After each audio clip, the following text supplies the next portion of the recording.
আসসালামু আলাইকুম। কুড়িগ্রাম টেলিকমে সবাইকে স্বাগতম। তো আপনাদের কাছে শেখাবো কীভাবে ব্যালেন্স অ্যাড করতে হয়। তো ব্যালেন্স অ্যাড করার জন্য সর্বপ্রথম করে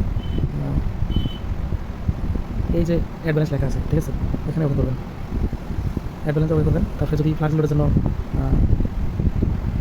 যদি ব্যালেন্সটা অ্যাড করেন তাহলে ফ্লাক্স লোড ওপেন করবেন। আর যদি ড্রাইভ মানে শুধু প্যাকেজ কেনার জন্য ইয়ে করেন, এই যে এটা হলো ড্রাইভ সিলেক্ট করতে হবে, আর নাহলে মেন ব্যালেন্স। ব্যাংকের কোনো কার্যক্রম বর্তমানে চলতেছে না, তো আমরা অবশ্যই ধরেন ড্রাইভের জন্য ওটা অ্যাড করবো, ঠিক আছে। এই নেক্সটটা চলে গেলাম।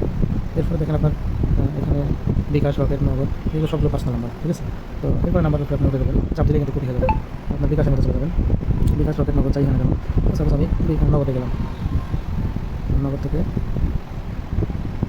আমি 200 টাকা অ্যাড করতেছি, বা 100 টাকা, 100 টাকায় অ্যাড করলাম।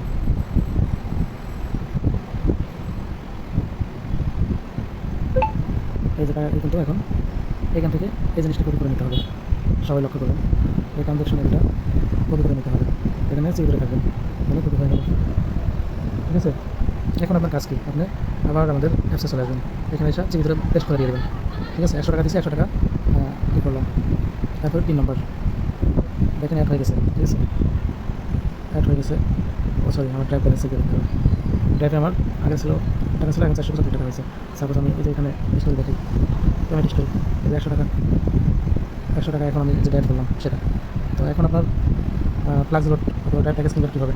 সাপোজ আমি ফ্লাক্স লোডে যাবেন, গিয়ে আপনার নাম্বার যে কোনো একটা নাম্বার উঠাবেন, ঠিক আছে। আপনার কাস্টমারের নাম্বার উঠাবেন, যেহেতু ড্রাইভ প্যাকেজ কিনবেন, তো এক্ষেত্রে আপনার এখানে আসতে হবে। মানে অ্যামাউন্টে তো আছে, আপনার এই ড্রাইভটা ওকে করতে হবে, ঠিক আছে।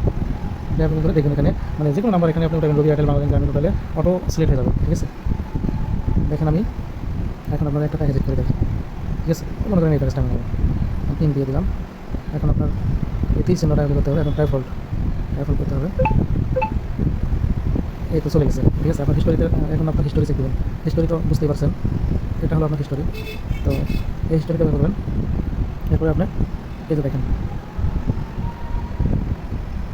এই যে আপনার যেটা রিসার্চ করলাম, এই রিসার্চটা, ঠিক আছে। এখানে যখন সাকসেসফুল দেখাবে, নিজে যেরকম সাকসেসফুল হয়েছে, তো এরকম সাকসেসফুল দিলে মানে যখন দেখতে হবে, তো সাকসেসফুল দেওয়া হবে ইনশাল্লাহ। তো এরপরে আপনার যদি মানে তার কিছুক্ষণের ভিতরে প্যাকেজটা পেয়ে যাবেন আর কি। তো ধৈর্য ধরতে হবে একটু, তার কারণ আমাদের এই মোটামুটি যেহেতু সাপোর্ট দিতে পারি, এই সাপোর্টগুলো কিন্তু আমার বাসা থেকে দিই, আমরা কোথাও না কোথাও থেকে নিয়ে দিই, তো সেক্ষেত্রে আমাদের একটু সময় লাগে।